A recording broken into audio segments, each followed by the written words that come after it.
Welcome to Pound for Pound ATL, arguably the best place to get facts and opinions on your Atlanta Falcons. And absolutely the best place to get your opinions in. The guys are here, the chat is ready, and the conversation starts now. What's going on, football fans? Welcome once again to another live rendition of the Pound for Pound ATL Live. Best place to get your opinion heard. And as y'all can see, I'm joined by all my guys today. It's been a minute. It has been far too long, but I'm glad to have them all here. I'm going to start at the very top of the screen. Man, what's going on, Mike? How you doing, buddy? It's Friday. It's game week. Like, real football has been played. I can't think of a better time or place right now to be as a fan right now. Because regardless of what you think the Falcons are going to do over a 17-game season, guess what? Right now, it starts with game one. And we're going to take it game by game. So, good thing is we get a chance to talk about the Eagles a little bit today, pontificate, celebrate. You know what I mean? I got my boy Jimbo Slice there, man. What's going on, big dog, man? What's going on? Man, it's your boy Jimbo Dean, a.k.a. Jimbo Slice, a.k.a. Jimmy Obama. And you can call me any one of those you want. But please don't call me no New Orleans Saint fan. And I got to say, Toby D, JR, Big Mike, y'all are looking good, man. The Fountain of Youth has fountain for pound 18. There you go. Baby. What's going on, Toby? Hey, dog. Hey, I'm trying not to hit the roof right now. I feel so good, man. Season kicked off last night, and it was a great game between the Bucs and the Dallas Cowboys. Actually shocked me that Dallas was able to hang with the Bucs last night, but they did. They shot themselves in the foot. We know how Dan Quinn does. But that's another topic for another day. But anyway, I'm feeling good because, guys, our Falcons are finally about to play on Sunday, week 1 o'clock in the Benz, baby. How you feeling? Oh, man, dude, I'm feeling good. And that's what we're here to talk about tonight. We're going to try different format this year, being as always trying something new. And so we thought that we would add another live stream to the rotation to broaden that conversation and to bring, y'all guys in the chat, the fans with us as we dive deeper into the opponents that were upcoming. Years past, we've done a preview video, but we kind of wanted to, to open it up in a sense and get more involvement in it. So that's going to be, obviously the focus today is our upcoming opponent, the Philadelphia Eagles. So without much further ado, I'm going to go ahead and set the table. Philadelphia was about the same as we were last year. I believe they only won 4 games. They had a lot of injuries last year. One to obviously their starting quarterback in Carson Wentz again. They dealt with a lot of injuries on the offensive line. Just seemed like they just could not get healthy last year, and it showed. But as it happens, they moved on from their entire coaching staff. Felt like maybe that was part of the issue, whether it was, strength and conditioning or what have you. But, they moved on from Doug Peterson. And I think a lot of it came down to that decision he made towards the end of the season.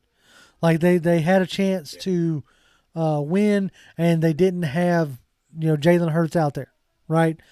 And so it really put off a bad vibe, a vibe of, we're trying to lose this game. And you don't ever want that in your locker room. You don't ever want that, tanking mentality to start creeping in. So, they cleaned house coaching staff wise, brought in Nick Sirianni from, oddly enough, another Andy Reid-esque coaching tree hire. Now, Sirianni coached under Frank Reich in Indianapolis. But as we all know, Frank Reich is a Andy Reid disciple. So you can kind of, add Sirianni to that branch if you wanted to. So they hire Sirianni, which he was one of those hires, I don't know if y'all agree or not, but he was one of those hires that I kind of had scratching my head. Like, there was 2 hires over this offseason that really left me wondering. One was Dan Campbell up in Detroit, and the other was Serini out there in Philadelphia. Yeah. So Yeah. Just like their crowd is doing, we're left trying to figure out what this team is going to be. Like, you have nothing to really base it on. You got 4 starts from Jalen Hurts last year. You got a brand new scheme, brand new defensive scheme. A lot of the same players on defense, which we're going to get into, obviously. I'm just trying to set the table for the opponent that we are facing. So they're in a similar situation in they've got some pieces, especially on the defensive side of the ball, and they got a lot of unknowns. And so that's not a bad opponent to find yourself faced off against in the first week. I think it's a really good week one. I think that's a good week one matchup, I think. Absolutely. I think it's 2 teams fighting for respect too, though. Because if I'm honest, there is one particular matchup, as we talked about it, like you said, we're setting the table, that I'm really going to be interested in seeing. And I think it's actually going to be a rookie and a second-year player. Devonta Smith is somebody that I think they're going to incorporate early in their offense. Now, again, bit of a speedster. It'll be interesting to see because I do feel like he is the one guy that we really haven't accounted for yet. Like, we don't really know what type of NFL game if it's going to translate. But what we've all seen on tape. He was one of the best college football players ever. So in terms of just production and the records that he broke, it was insane. No moments was too big for him. So I do think a kid like that will probably come into the NFL kind of seamless. So he's actually a guy that I really will watch. I do think that you'll see a lot of AJ Terrell on him because looking on paper, Quez Watkins doesn't really scare you. Jalen, Rigor doesn't really scare you. I do think Devonta Smith is a bit of an expert, just like Kyle Pitts would be, right? But that's one matchup I definitely am going to be interested in. Yeah, and looking at their depth chart, like right away, like thing that jumps out at me is that Devonta Smith is listed as their wide receiver 1. Like, he's a star. Yeah. Like I agree there completely that he is, that star player. So, it is that's something that jumps off at me. Somebody, Charleston Nash, asked in chat. Now we're going to be kind of bouncing back and forth between chat and stuff like we always do. Format's going to be pretty similar. He was asking if Kelsey is still their starting center. Yeah, Kelsey is still their starting center. They've got that's one of the matchups that I'm intrigued by is our defensive line versus their offensive line. Now, Jimbo, you put out a tweet about like giving up sacks, or was it getting sacked? Either way, Philadelphia allowing. Okay, Philadelphia was 32nd in dead last in sacks. But now keep in mind, last year they never had their starting 5 offensive linemen playing in a game. Right. Exactly. So that was a big reason for that. Right. The sack, production there or giving up, as far as that goes. So they brought in that guy from that Dickerson from Alabama. Dickerson from Alabama. I don't know what he's going to do. I don't know. For this game, he's out. We'll see. Yeah, so he's out. So let's go ahead and go ahead and get into the injury report. We'll kind of start there. That's a good way. Yep. Limited in practice for the Eagles was Brandon Brooks, their starting guard, Landon Dickerson, the rookie offensive tackle that you were talking about, or offensive lineman that you were talking about, Randy McLeod, which is one of their starting safeties, and then Davlin Taylor. Now, Dickerson and McLeod are both out. Brandon Brooks has a status, has a unknown status, so he might be a game time decision, but on Friday he was limited practice. Now, their linebacker, Davlin Taylor, who is listed as questionable, was a full participant on Friday, so he'll probably be a go. And for us, as of Friday, everybody was a full participant. Right. The only person that showed up on our injury report for injury reasons was Brandon Copeland with a hamstring, but he practiced fully on Friday, and then Grady Jarrett was back practicing fully on Friday, but he was only out for personal reasons. Is what was listed for him. Go ahead. So, let me say this, just for those that might not know. So, usually when you full participant on Friday, those usually are light work days, short yardage and goal line. So it's not really heavy work like on Wednesdays and Thursdays. So when they say full, of course they're going to say full if those guys did the light work just to be able to participate. Now on Saturdays, of course, is when they walk through in the meeting and going over everything that they're going to do to make sure everybody has their scouting reports down and all that stuff for the Sunday game at 1 o'clock. So I just want to put that out there for those that might not know a little bit behind the scenes on what be going on some of the days. Yeah. So before we get into, deeper into this, I do want to jump in the chat for a second and acknowledge the folks that are in here with us. Bug says, Friday live stream with a bunch of exclamation points. Yeah, Bug, this is going to be, like I said, it's going to be interesting to see how, see how this transpires. We got Charleston Nash and Joshua Mulvaney. Boy, I about messed it up. Joshua Mulvaney is in here with us. Same thing with Gerald Reed and Wallace Smith. So we are so glad that all y'all decided to join us tonight. D. Sloan says, Friday night football, P for P, together rise up. That's right. We're here to discuss this game coming up. Woon Carter says, rise up, pound for pound family. Glad to be here on this exclusive Friday with the family less than 48 hours before kickoff. He says, let's rise up. And yeah, exactly. That's, we're excited to be doing this.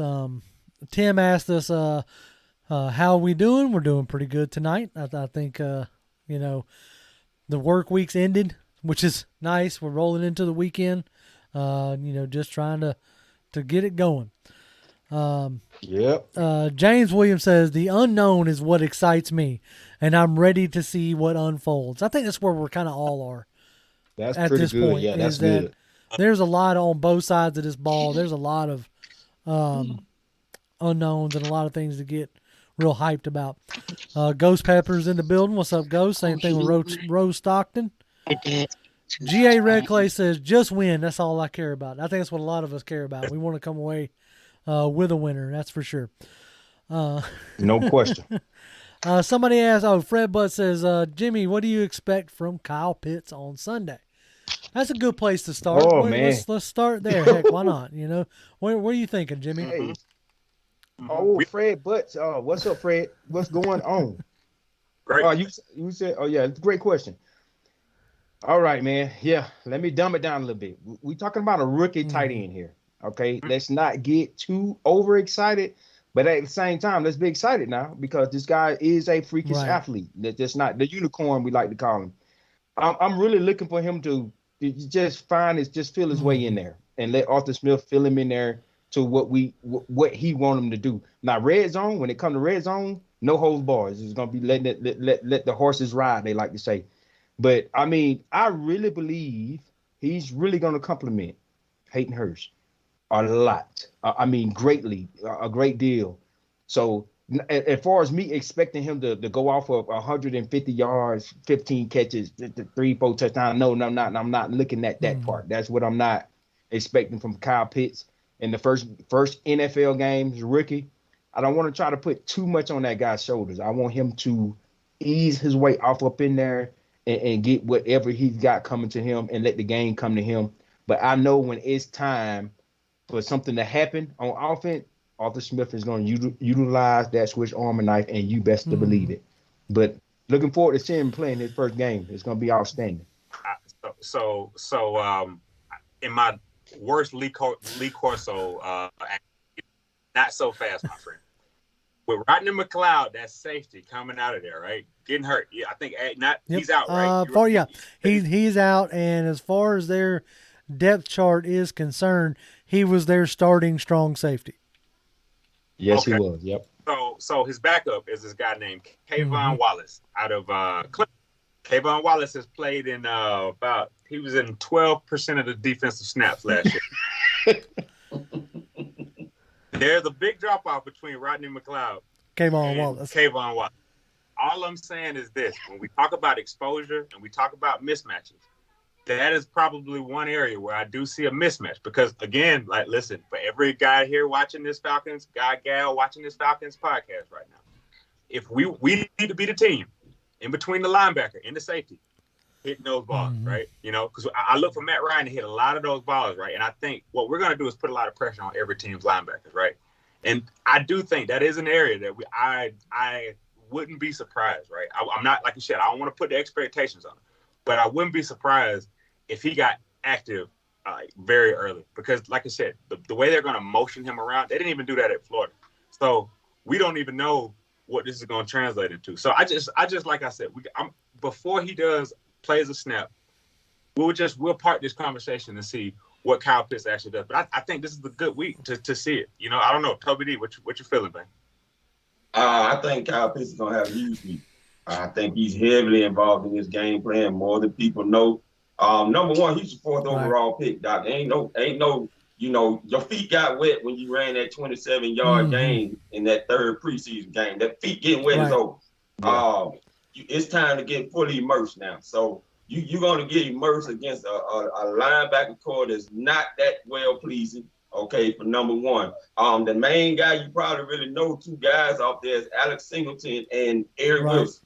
Okay, other than that, and Eric Wilson actually comes from Minnesota, which we'll get to talking about that in a little while when it comes to Jonathan Gannon, the defensive coordinator there. But anyway, I think Kyle Pitts is going to have a huge day, whether it's short games or however the case. They're going to use Kyle Pitts in a lot of different ways. I can see him being used similarly to some of the stuff they did with Janu Smith, with some screen plays and all kind of stuff, just to get him really going, because he don't really have to stretch you vertical the first game if they don't want him. And that's how I see it. I think I'm right there with y'all. I think what you saw that one the play from the preseason, right? That one play, if that's your vanilla, that tells me a lot. Does that make sense? Because the type of formation that was a real and something that I'm starting to get intrigued by, something that I'm seeing that Arthur Smith does quite a bit, as he has real condensed formations. So you had that condensed formation with a bunch set up top, and but the whole point of that whole play was like you had Hayden Hurst screaming up the seam, Kyle Pitts going out. Like if that's your vanilla, I can only imagine what's going to be drawn up and schemed up. You know what I'm saying? In the secondary trying to cover that bunch, that's a headache. It's so funny. I try not to use times as a commercial, so to speak, but I recorded a video last night with a QB coach, examining the perceived red zone woes. Of Matt Ryan, like something we talk about quite a bit.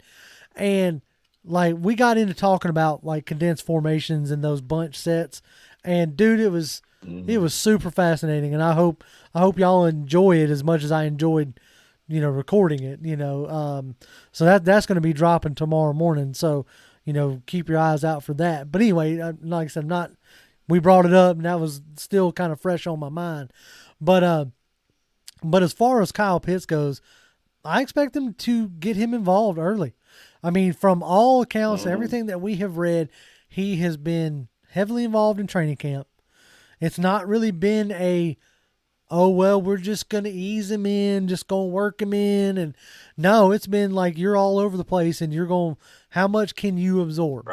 And it's I think it's mindset. I think the one thing that jumps out to me about Kyle Pitts, everything I've seen, just the way he carries himself, I like the way this guy carries himself. Because, at 20 years old, this guy says he likes jazz and he kind of just likes to chill.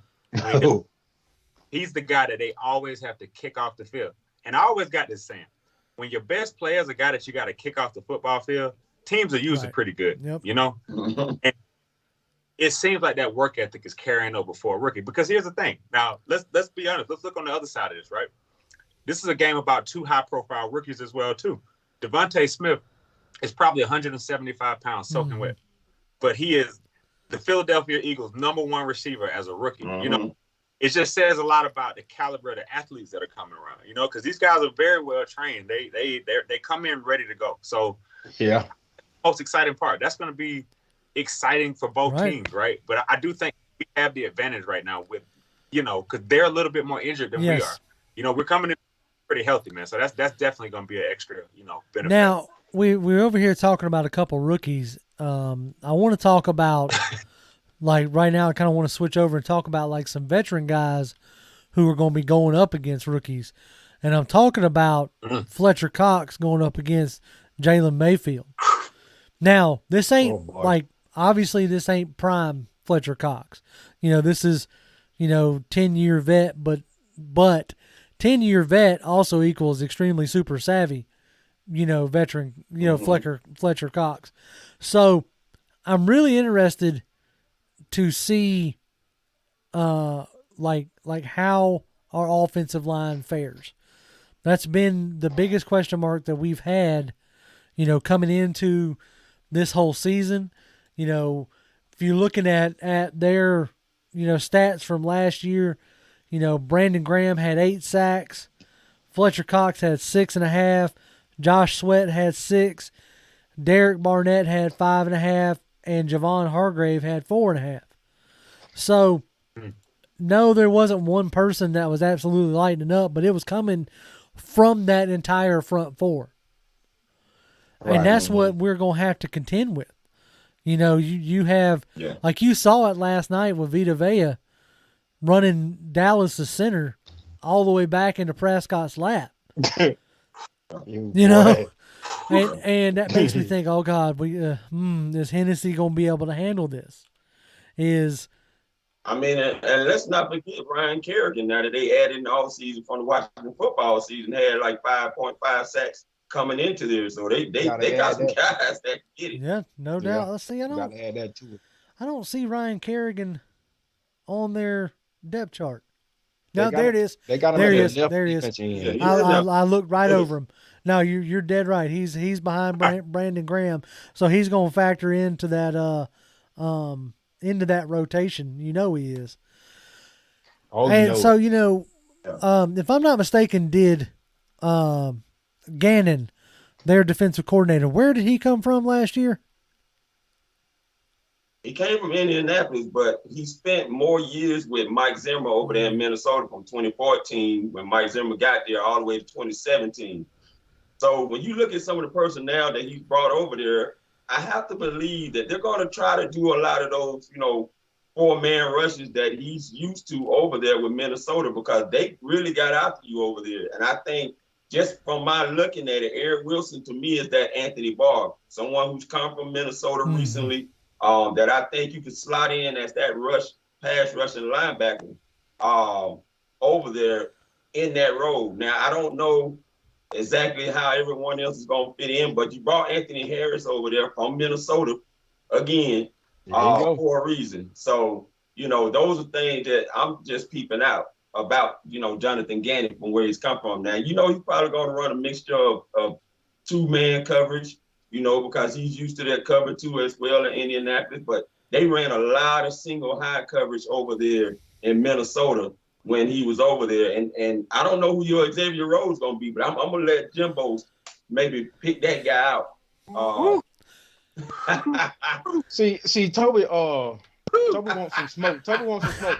Hey, in the chat, fans, I don't know if y'all noticed, but he got paper and a pen in his hand on his live screen. But Toby coming with facts. But no, hey, there's no doubt. Let's get right to it.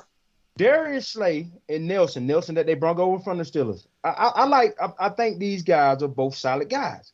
Now, far as like what they done did in the past, okay, we can go off that. I'm going off of what these guys got to prove this year. They could give us problems. It's no question about it. They could. And I ain't saying they still in their prime. Kind of like Fletcher Cox. He's not the prime Fletcher Cox like JR said. He's not.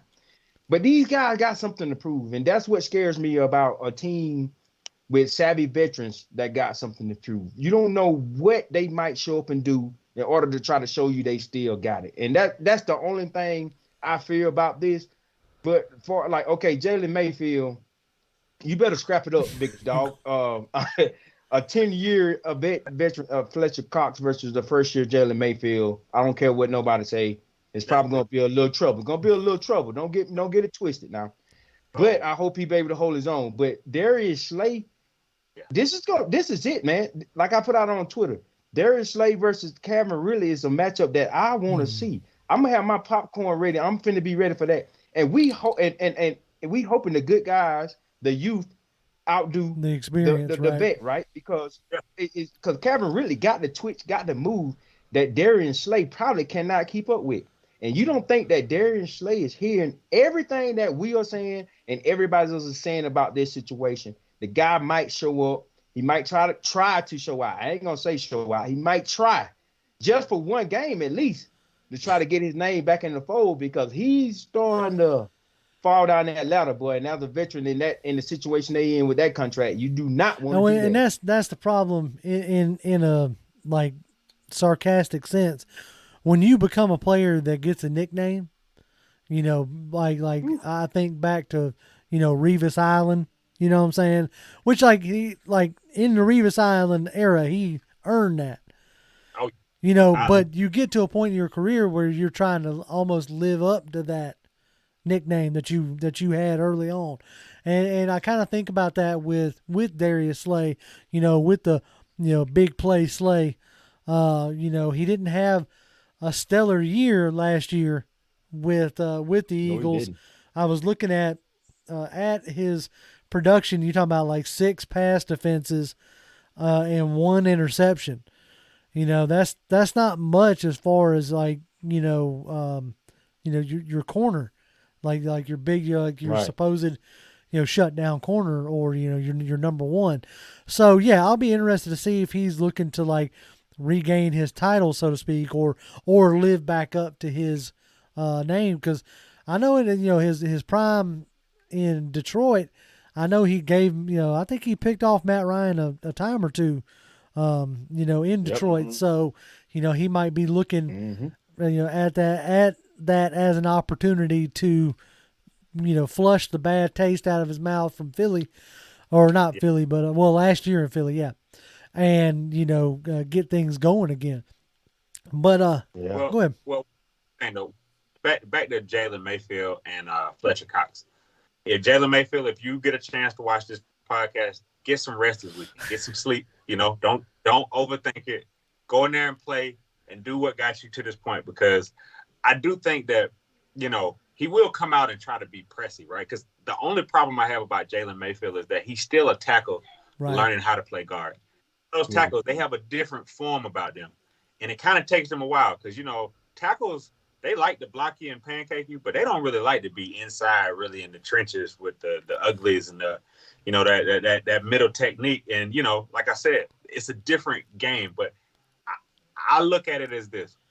Some rookies, they just are better game players than they are, you know, preseason. I think they're just gamers, right?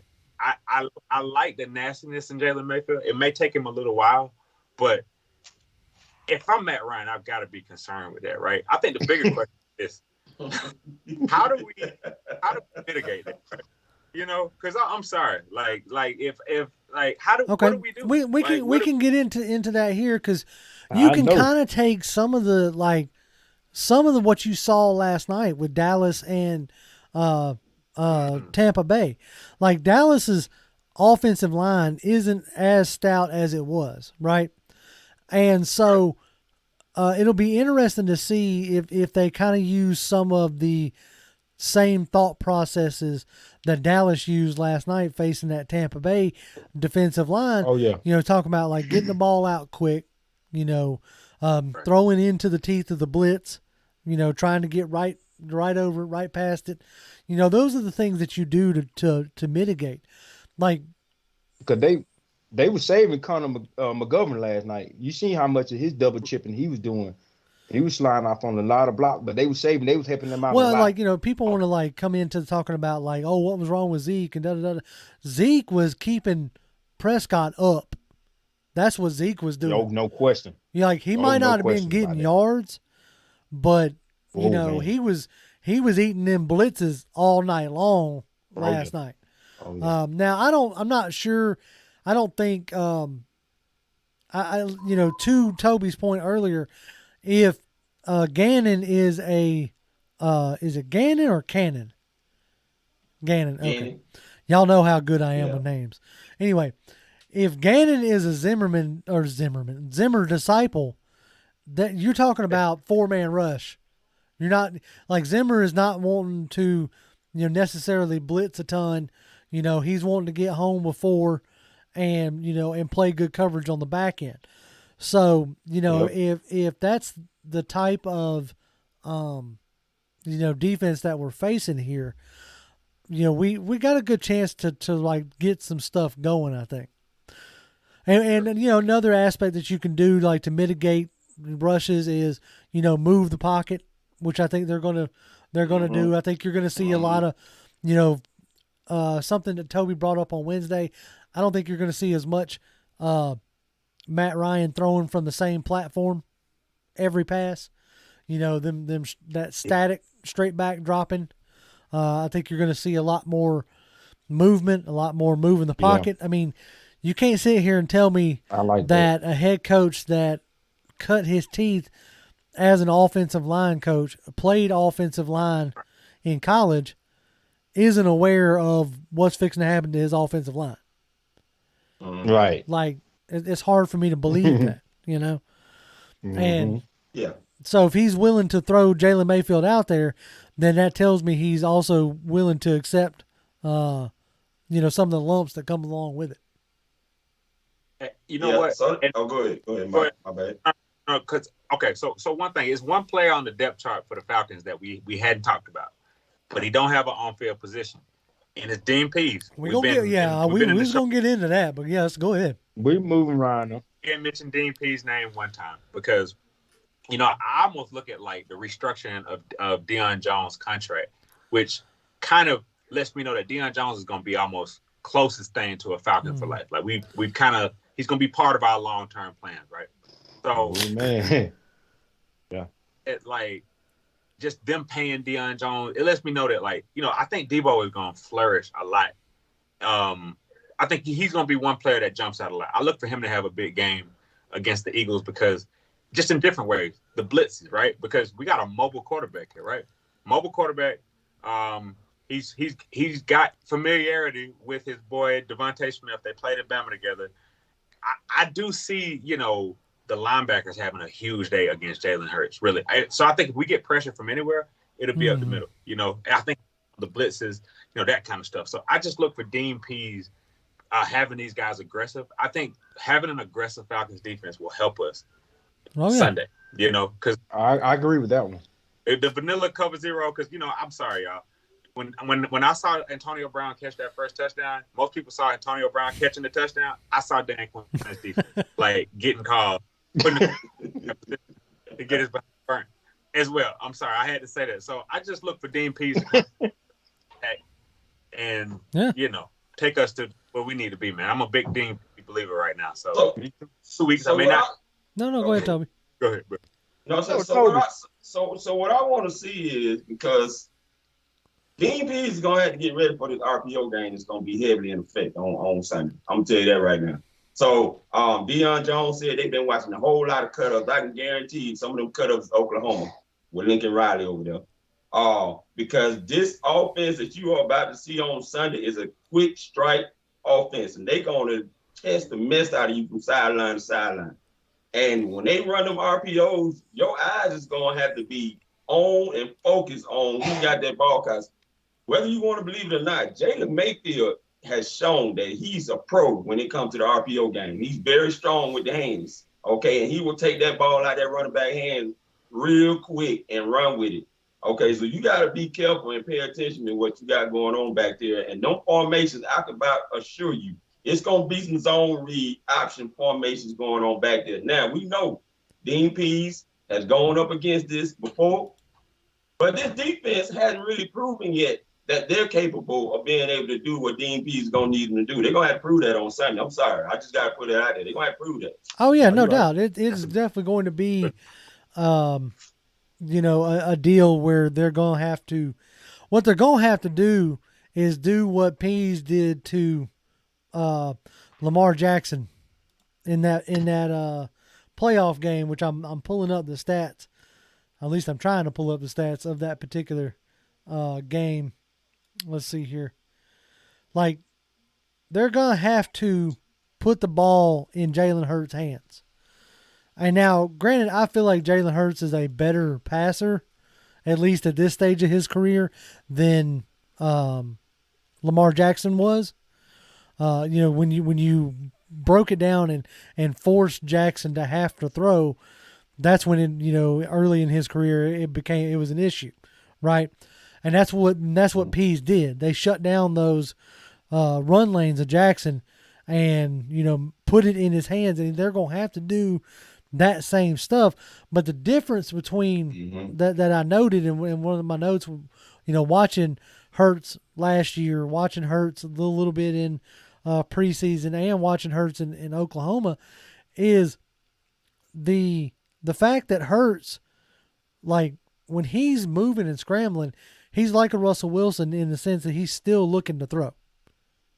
You know what I'm saying? He's not my first read's gone, tuck and run. He's not that. I'm moving the pocket, trying to extend the play, letting my guys get open to throw the ball down the field, and, if y'all ain't going to come at me, then I'm going to take off running and pick up what I can pick up. So in that aspect, I kind of chuckled. I don't know if any of y'all listened to that Dean Pease presser that he had when he poked fun at whoever the radio guy. Some people were saying it was Mike Bell from 92.9. I have no clue if that's who it was. But he was talking about getting in his truck and the radio being on and saying, why don't you just use Dion to spy Jalen Hurts as a spy? Yeah. And, his point was like, if it was just that easy, and I got it and I understood, but us as fans, we're guilty of doing that type of thing too much, saying, just use this, just put this guy on that, and you're like, but what does that then leave open? You know what I'm saying? What does that then cause to happen behind Deion Jones? If you're just using Deion Jones to spy, well, then they can take Deion Jones away by not running Hurts. Mm-hmm. So, but I think that's an interesting aspect there. Yeah. So I'm going to jump into chat again here. We've been going a little while, gotten a couple questions coming in. Now, folks, y'all definitely get your questions in or your comments, and we'll read them like we always do. Willie B says, "What's up, P for P? What's going on, Willie?" AJ says, "I'm going to my first Falcons game, coming from Philly with some Eagles fans." He said, "Dirty Birds." Well, we hopefully you can go away with the win so that you can rub it in their faces all the way home. Han Zolo on Tap Music says Zach Martin didn't play, so they didn't have a run game. He did. Well, look, if one guy is your run game, then you got an issue, I guess. I don't know. I mean, But don't you got to call a running right? play? Well, all I was trying to point out is that yes, Zeke may not have had a lot of yards, but he was putting in work last night. That was the kind of point I was making there. But they only ran like 7 or 8 design running plays, looked like to me. But go ahead, Jay. Let's see. Tony writes in chat with us. What's going on, Tony? He says, Philly fans, and according to some of the Eagles players, our Falcons are to them are soft. Oh, he's saying our Falcons are soft. Well, they're going to figure it out. I mean, look, right now, our reputation from last year and the last few years is a finesse team. All right, That's part of what Smith has got to do. Yeah. I'm sorry, one thing on there. A 4-12 team calling another 4-12 team South means absolutely no, nothing. I agree there. Right. Let's see. Ghost Pepper says, I have high expectations for Pease's defense to confuse the heck out of Hurst and get good pressure on him. I bet we can flush him out of the pocket a lot and force some errant throws into coverage. That's the thing with a guy like Hurst. You can force him, you can flush him and force him out of the pocket. but you got to keep him behind the line of scrimmage. Like, you see what I'm saying? You can't just flush him and expect that to truly affect the play. Because he's and you definitely cannot lose that's containment. what I was Dante looking for. Fowler, That's there what you I go. was looking for. That's I'm what glad you you said, because that phrase was escaping my mind. But yes, you've got to keep containment. Like, you That's can right. flush him, but you better flush him with also bringing, something in his face too. Mhm. Hosea 46 Fix says, best show in town. Thank you, sir. We appreciate that. Wallace Smith says, I think we still have at least 4 sacks against the Eagles. It's going to be it's going to be interesting to see, what kind of pressures he can scheme up and how he can affect. Like, I do ultimately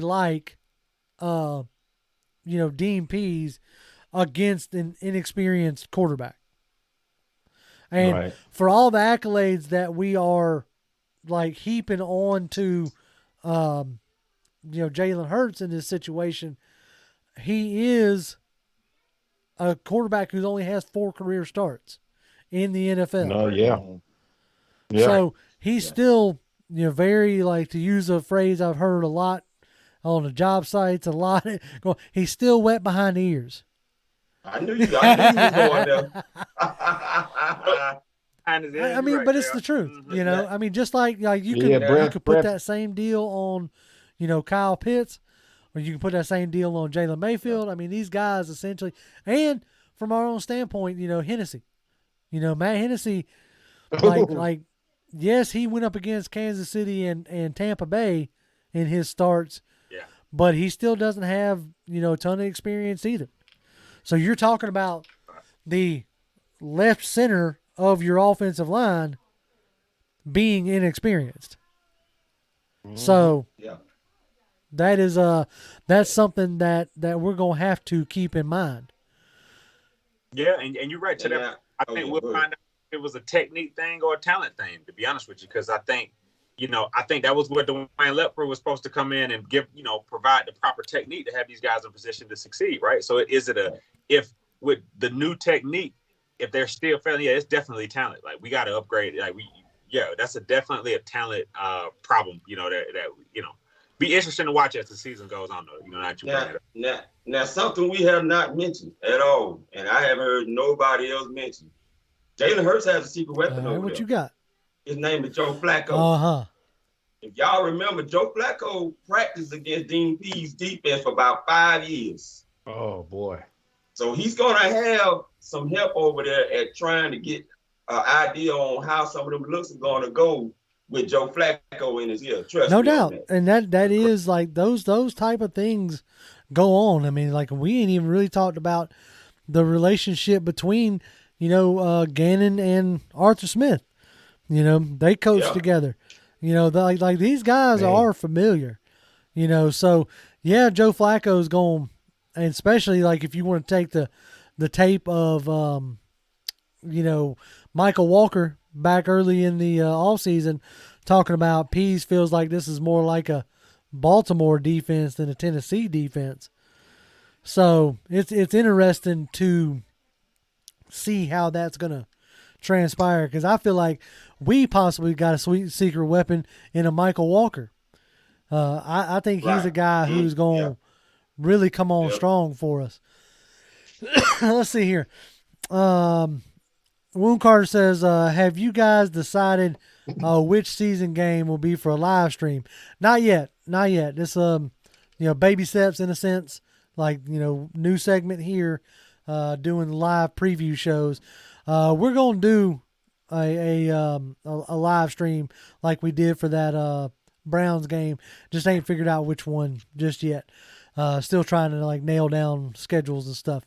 I think I got an idea. Oh, but, sure. Go ahead with it, Jay. I got an idea. Let's see. King 7 says, what up, family? Glad to see all you guys back together. Man, we are I am definitely happy to have all my guys back in here talking. It's real good. I'm glad.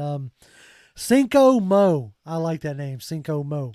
He says, he said, hold it down, P for P.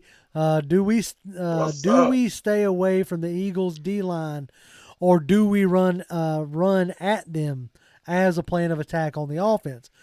I think in the first couple series, you're gonna see him test it. You got to see what your offensive line can do. Like, you're going to see in the first 20 plays or so, you're going to see a bunch of different formations. You're going to see all kind of different stuff, and it's going to be a lot of feeling out for the coach as to see what his guys are going to be able to pull off, and it's kind of like poking. I'm trying to think of a good analogy, like trying to find a soft spot.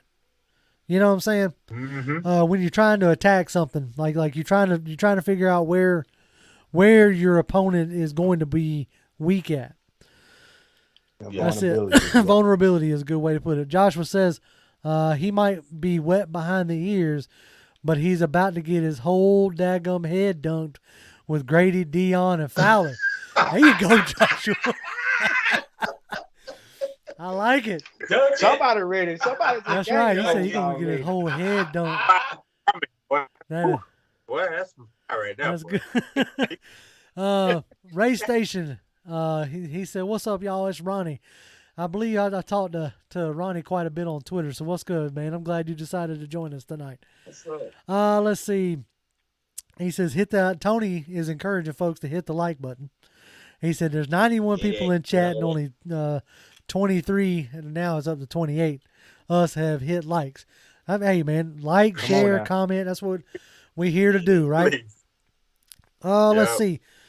Keep it rolling. Hosea says, I love the moxie of Arthur Smith. He is a very intuitive coach. I believe his creativity will be on par with what we saw in 16. That's what we're hoping for, right? Like, that's what we've been talking about all offseason. I know this stream tonight is meant to be focused on the Eagles, but unfortunately right now, with it being the first game of the season, it's hard to talk about tendencies and stuff like that, especially with a new coaching staff, new regime. Yeah. But that's the same can be said for us. But that's what we're hoping for. That's what we're wanting to see is this guy who we think he is? Is this guy who we want him to be as far as his coaching style and coaching staff, so it'll be interesting.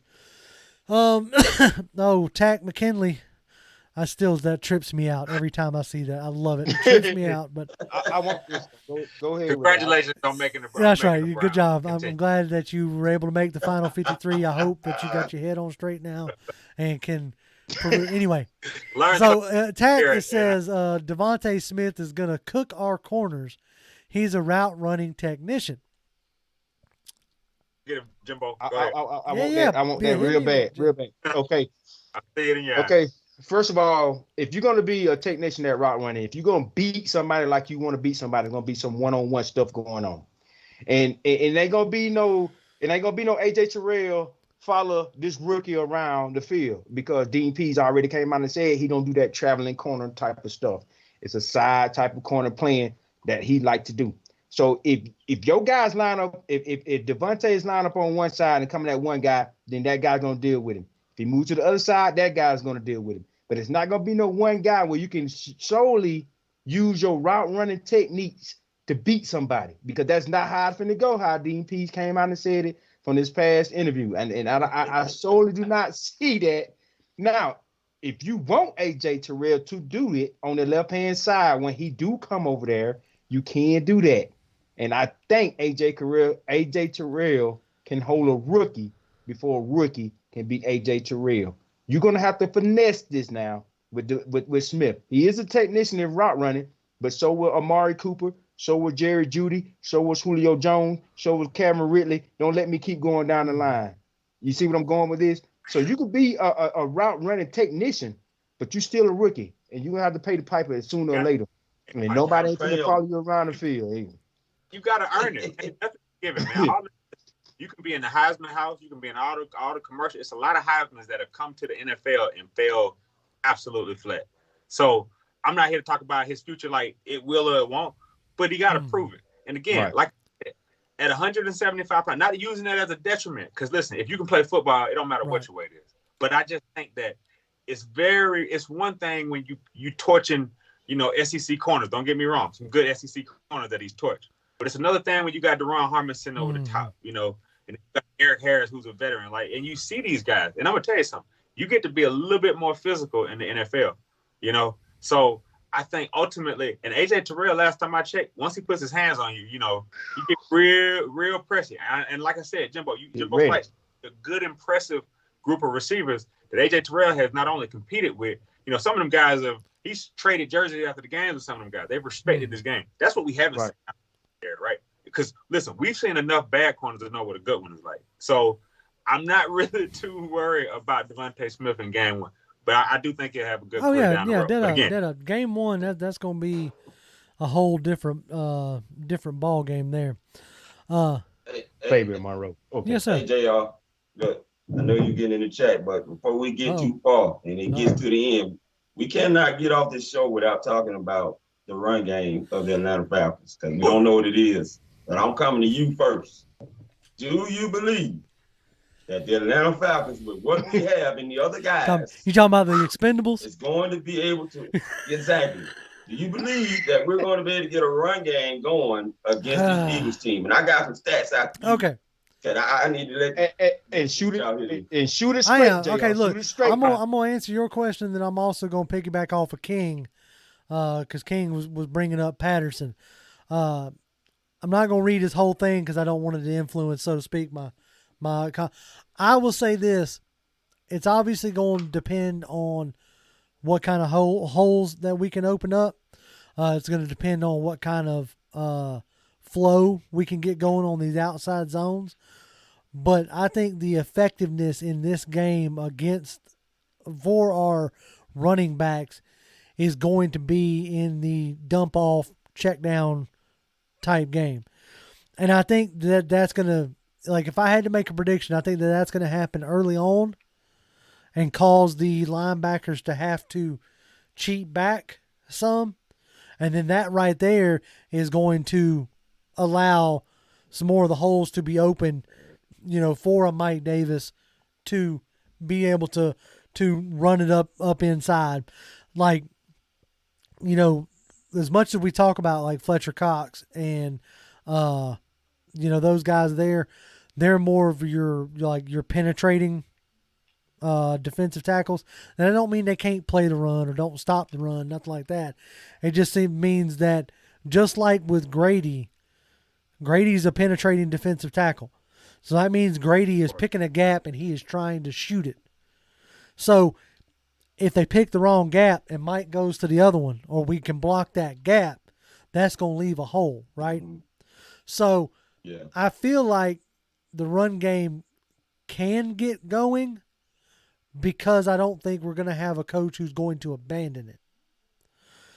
Right now, I'm so glad you said that, because Jonathan Gannon almost made me cry last night. I listened to his presser, and one of the things he said about Arthur Smith, you can be up 2 scores. Arthur Smith is not going to deviate from that run game. He is not throwing it unless he absolutely has to. Boy, that almost made me cry. I mean, I watched it myself in watching these games. Like, you go and look at, Tennessee, they were down in the 4th quarter, and my man's still running the ball.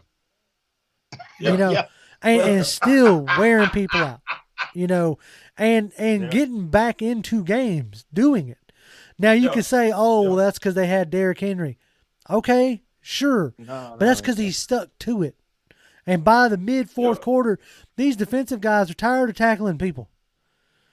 They're tired of tackling the quad squad. But it's not running the ball unless you're running a running play, right? It's design running play, right? No matter if Derrick Henry was in there or not, he's still running a design running play. Right. He's still sticking to it. I don't care who you got at running back. He's still finna try to do it. I mean, got to have patience with Arthur Smith. And that's the thing is, it's when I think of like I know I put out that video basically saying that I didn't have a ton of confidence in the sense of our running backs being like ultra dominant, but you don't have to have ultra dominant running backs to have a dominant run game. Like like the Broncos of years past with Shanahan proved that.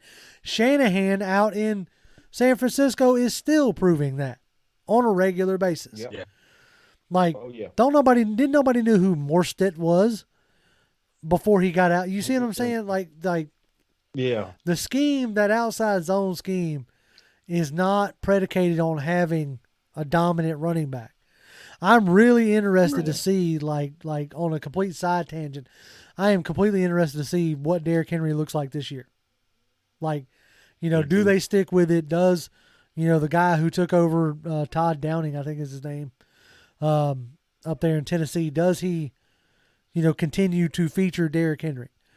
But as far as, our run game goes, I think early on it's going to be, Cordell Patterson type show with like dump offs and things of that nature. But I think as the game wears on, I think you're going to see an example of, Mike Davis getting stronger, if that makes any, Yeah. If y'all don't mind, let me share something real quick with y'all about the run game. So I went back from 2015 up to last year, right? Because we've been playing the Eagles forever. We don't play the Eagles 9 times in the regular season, 1 time in the playoffs. Right? Every year. 2015, we carried the ball 35 times for 105 yards with 3 yards per carry, right? Oh. It goes down now. 2016, 13 carries, 48 yards against the Eagles front. 2018, 18 carries, 74 yards. 2019, 57 yards, 17 carries. Ooh, Only one time we had a 4.1, which is your league average in the NFL for a running back per carry, and that was 2018. Yeah, who was coordinator in 2018? Steve Sarkis. Who's your coordinator in 2019? Yeah, Dirk exactly. Cutter. In the other 2 years, it was Kyle Shanahan the first 2 years. So the sticking with it is something that is beneficiary, to the run game. Obviously, like there's a lot of different ways to win in the NFL. There's a lot of different ways. What you're trying to do at the end of the day, what the offense is trying to do is put the defense in compromising situations. They're trying to make them make a decision. Like they're trying to, put them in, like I said, in compromising, positions. And Arthur Smith, at least as of right now, the way he chooses to do so is with the run game, and those, condensed formations and things of that nature. So yeah, I'm really interested to see Mike Davis running. We ain't seen it. I can't wait. We ain't seen Cordell Patterson running. Yeah, we got a lot of curiosity right now as a fan base on a lot of stuff we just haven't even seen. We can't do nothing. And my thing is though, as much as we talk about Mike Davis, we talk about Cordell Patterson. What old Wayne Gallman gonna do, right? Right. Because he got old Quadri Ellison to the practice squad. Now all that Quadri Ellison talk that we've done, he even liked one of ours. Good Lord. Ain't going to all good because he believed, but Wayne Gallman, right? Wayne Gallman is a productive guy. And I do think that, he might be a guy that we, again, I thought that he filled in well for Saquon Barkley, right? I thought he did. But special team, and Arthur Smith putting him in on special teams, I think, to have a coach like Arthur Smith that's kind of stubbornly committed lets me know that he is methodical in his madness, right? He's a coach that, like, look, Dan Quinn, he wanted the city to care. He wanted us to feel the brotherhood. Arthur Smith don't care nothing about none of that. Arthur Smith is like, I'm running what I'm running. Matter of fact, he said, I did the preseason like this on purpose. I designed it for him, right? He said he designed it that way, that frustrated preseason that we saw as Falcons fans, right? So, and I was one of them. Oh, man, come on. We all were. I was in the building twice being frustrated. What you talking about? Look, Flavius Hobbs got a real good comment here. He says, in order to have a good run game, you have to have a credible threat in the pass game, especially the deep ball, so that the safeties and corners aren't cheating up. All that works in concert. Every bit of it works in concert. Because I have heard throughout my whole career of watching and listening that, to have a good play action pass, you got to have a run game. Well, the numbers don't actually support that. You just have to be committed. Right. Okay. I think the biggest thing with any offense is that you have to be committed to what you're going to do. You have to believe in the game plan that you have put together. Okay. That's like, it doesn't matter if you're in high school and you're running the wing T offense, or if you're in college running the spread, or if you're in the pros running an amalgamation of everything you can think of. You have to be confident in what your game plan is. Because if there's one thing you could say about Shanahan, is he's confident in what he's calling. That's right. And I think that's what we're going to be getting in an Arthur Smith. He's confident in the scheme that he has. He's confident in his own ability to call a play, right? And to call the play we need. Right. All right, we're bumped up over an hour, so I'm gonna start running through chat. Y'all believe that? We bumped up over an hour already? In no way. I'm telling you. Look, the time clock don't lie. Okay. Anyway, It don't. Tony Wright says we have two young future stars that will be rising on the defensive line, Marlon Davidson and Ogundeji. If these two young men get going like I think they can, watch out. I agree. Like, if they get, I agree too. Man, what little bit we saw of Ogundeji in the preseason, same thing with Marlon Davidson. Holy Pete. Like, that has me excited, Yeah. So we're going to keep right on pushing. Han Zolo says we need to draft another outside receiver. I don't know if we necessarily need to. It's going to be interesting. No, I'm telling you. I don't know. Sorry, I disagree, because the only reason why I disagree is not the ability of Russell Gage. Again, sometimes I'm just not sold on his playing style yet. I'm not sold on sometimes, like I said, I think as a number 2 receiver, like some of the acrobatic stuff that he did as a number 3 receiver was good because he extended a lot of plays. But I just think he plays much more of a critical role in this offense. And sometimes, like I said, just the way he runs across the middle sometimes lends himself to, not being durable for 17 games. So I do think, we'll see what he got. I do think he's got ability. I look for Gage to have a big, if he can stay. Hey, look, according to, I think it was Arthur Smith in one of those videos, Gage is no longer a finesse guy. He's a physical guy. He's a physical player. No longer a finesse guy. King 7, I'm gonna read 2 of his because he's got a good statement and a question. King says, don't sleep on Kaminsky this year. Heard it here first. Yeah, he's been one of my guys for quite a while, but he follows it up with, who do you guys feel makes the biggest step on our defense at this stage? I got my hat on Michael Walker, making a big a big leap. Like Dean Pease is one of those guys who likes to use that, a versatile guy, and I believe Walker can be that versatile guy for him. So I am excited to see what Walker does. Who y'all looking at? I'm excited to see what AJ Terrell. Y'all knew I was I mean, you're a secondary guy. Of course you're a corner. That's like me saying I'm looking for Chef Boyardee to step up. Y'all know I like food. Of course. All right. All right. Hey, I'm man, sorry. Cut it out, JL. Cut it out. AJ Terrell. I can't wait to see it. I cannot wait. I'm gonna watch him, but my eyes is gonna be solely on him when the defense get on the field. That first couple of series come Sunday. I cannot wait. Toby D, what you got, man? Woo!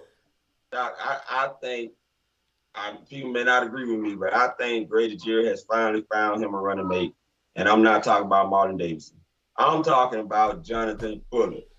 Jonathan Fuller showed his what this preseason. And this guy, after that encroachment, he was just on it after that. No more mistakes, getting back there. And I think him and Grady Jarrett are going to be able to eat together this year and help them guys on the outside. That's what I'm going with. There you go, Mike. Good job. Big Mike, who you got? Big Jimbo got me fired up. JR got me fired up. But I'm going with a guy that not a lot of people talk about because he don't do a lot wrong.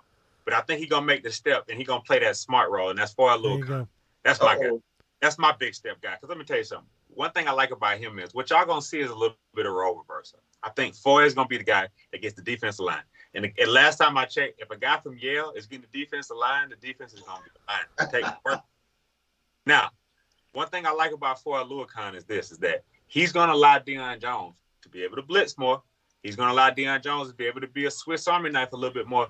And that is nothing but a great thing for our defense, right? So I look for Oluokun not only taking that step, but being a guy that, like, I would say the defense rallies around. Because, you think about it. Foy Oluokun had some really dominant games last year. And I think one thing that stuck out is from a confidence and a swagger standpoint. He picked out Patrick Mahomes, and I think picking out Patrick Mahomes in a critical game, that can do nothing but momentum that you take into the next year. You notice he didn't play a lot in the preseason. Again, he a guy that was a special teams guy to a guy that, he don't need to play in the preseason. Watch for it. That's my guy. I think those are all like extremely strong, answers, extremely strong choices. But again, it speaks to a lot of, new coaching philosophy. We don't know a ton of what to expect. I feel like, all right, we're gonna start to like wrap this up. And Fred Buss is asking for it, so I think I want to implement it here at the end of the show. But anyway, I want to know what. Okay, I'm gonna ask y'all a question. What matchup are y'all looking for? Like what matchup has yours? Like you were talking about with AJ Terrell. Is there a particular group on group? Is there a player on player type matchup? What matchup are y'all looking forward to as far as this game goes? Where do you think the Falcons can have some success going against the Eagles? Go ahead, Jim. Oh yeah. I don't want to feel like I'm being repetitive or redundant or anything like that. I'm sorry, but they receivers against our secondary. There's no question about it. You got a rookie receiver as your number one over there going against my guys. Well, I got two safeties that is veteran guys that done played with my guy before, Eric Harris, and we got Harmon. So then we got Terrell that's ready to show up and got to show out. And Faber Monroe, I cannot wait. The curiosity on Faber Monroe on what he's gonna do at CB2 is killing me in the inside. I cannot wait this Sunday. And you want to throw out a rookie wide receiver? I'm more worried about they tight end with Ertz and Goddard. I'm more worried about them.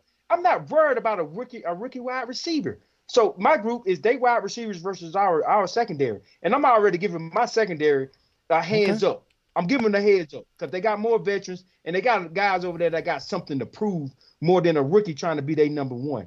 I really don't see a rookie number one receiver beating my secondary with AJ Terrell, who is coming into being a Pro Bowl this year. I think he's going to make Pro Bowl this year. But anyway, go ahead. I'm going to get off that high horse because I'm getting fired up because Son is real close.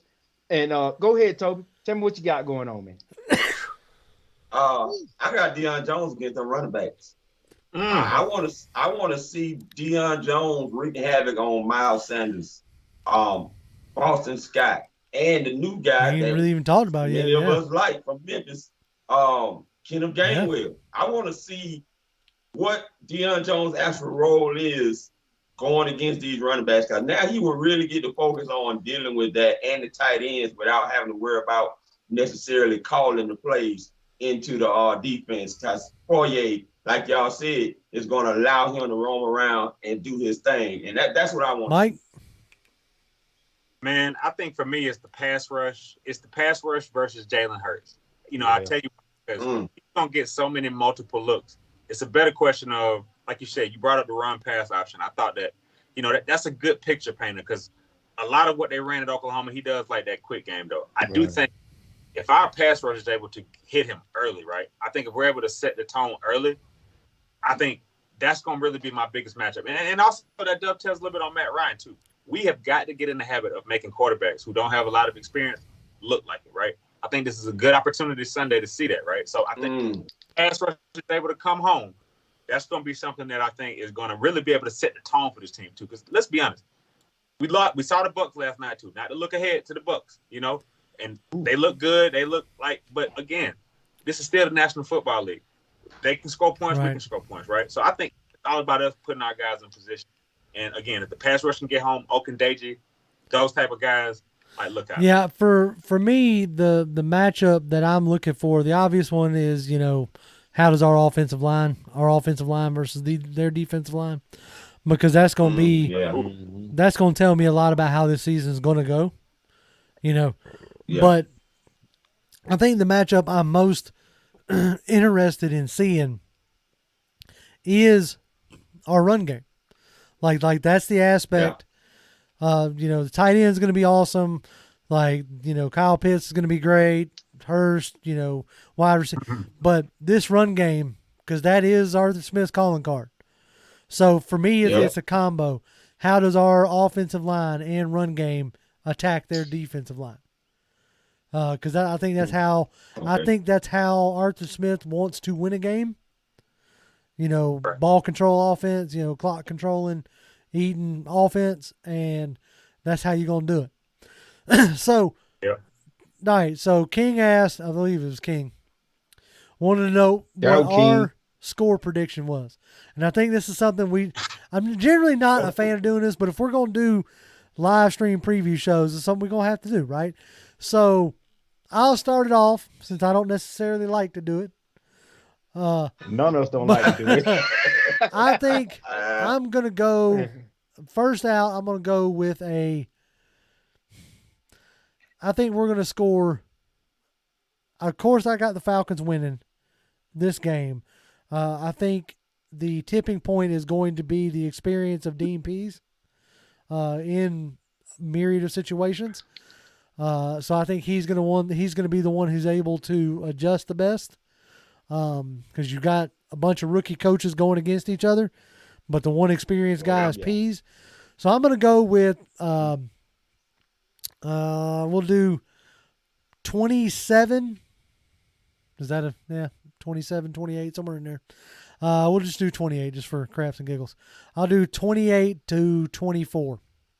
I think it's going to be closer than we want in true Falcon fashion. But I think we pull it out. So that's my mid like high 20s to low 20s. Toby, what you got? Come on, Toby. I'm going 35-28 Falcons. Dang, he just shot it out there because I like the Falcons roster versus theirs. I don't think their roster is as strong. They get a little edge when it comes to the D-line. But other than that, I think the Falcons have a better and capable roster than they do, especially on the offensive side of the ball. So, I'm going 30. And when you got 2 weeks to prepare for a team, there's so much you do. We saw that last night. So, I think both these teams are going to be very prepared coming in with a lot of unscouted looks we hadn't seen that can get some scores on the board early. Big Mike, what you got? Man, I'm going to go shoot straight to the point. I got the Falcons 27. I got the Eagles 17. I'll tell you why, because I do think we have a gain in the explosion department. I think of Kyle Pitts, just that explosiveness during the red zone, because I think we never had a problem getting to the red zone. We had a problem executing the red zone, right? So I think that gets us more 7s than 3s, because that's one thing that impressed me about the Buccaneers last night. When they got near the end zone, they got 7s and they didn't get 3s. That's a sign of a football team. And I think we drafted a player, number 4 overall, that is going to get us more 7s than 3s. So I got the Falcons 27, Eagles 17. Time to rise up, man. Jimbo? Oh, man, yeah. Boy, this is something I don't like. Okay. All right, I'm going 32-28.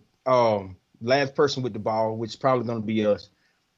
We get it done. So I'm going 32-28. I got the Falcons, but that explosion thing that Mike talking about, that we're gonna be able to hit them a couple of times for some big shots, simply because Kyle Pitts is in this offense now, and Arthur Smith like to set you up, lull you to sleep, and then hit you over the top. 32-28 Falcons. Last 5 minutes. This losing at the last 5 minutes or so is going to kind of get that taste out of our mouth in week 1. Flavius Hobbs says, you just said Pease has the experience. Talking about my prediction. He says, and you're allowing Philly so many points. To your point there, Flavius, I think the experience is going to win out, but also keep in mind, like, these guys haven't played in a full game yet.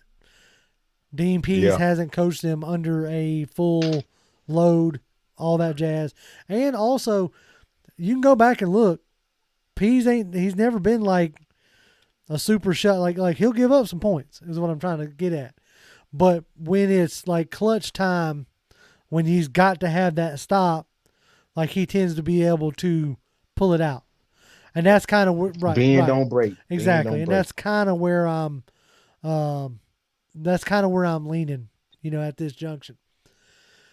So Tony. Like I said, something you talked about earlier and bringing up, like talking about red zone. I'm dropping a video tomorrow that is like talking directly about red zone issues, with Matt Ryan. So if that's something y'all are interested in, definitely check that out tomorrow. We have bumped up well over an hour. We are at like an hour and 17 minutes, which is awesome. I appreciate y'all. This was a lot of fun, and I think this is something that, and it's going to get more informative as we're able to gather more info on the teams that we're going against. It just, for this first one, you have a bunch of unknowns on both sides. As the season goes on, we're going to have a lot more information to be able, and a lot like better examples of how we can attack another team and not just necessarily guessing. So we appreciate y'all joining us. Y'all can catch me on Twitter. I'm at Grim1128, GRIMM1128. Toby D 1991, Big Mike. Hey man, Mike MIKE_DB. Follow me, I follow you back. Jimbo, take it home, baby. At Jimmy Obama, JIMMYOBAMA. JR, we ready? Look, we appreciate y'all. Everybody was in here joining us. And as we always say, I don't know, can we continue saying rise up? Did the marketing team get... No, we got to cut. It's time to let it go now. All right. So we're just going... That's why I almost said it. That's why. I got you. Okay, so I'm going to have to figure out a different way to end the show. So I guess we'll just have to say, man, let's go get this win. That's right, Dirty Birds. Take it out. We'll all let y'all later. Peace. Oh man, JR.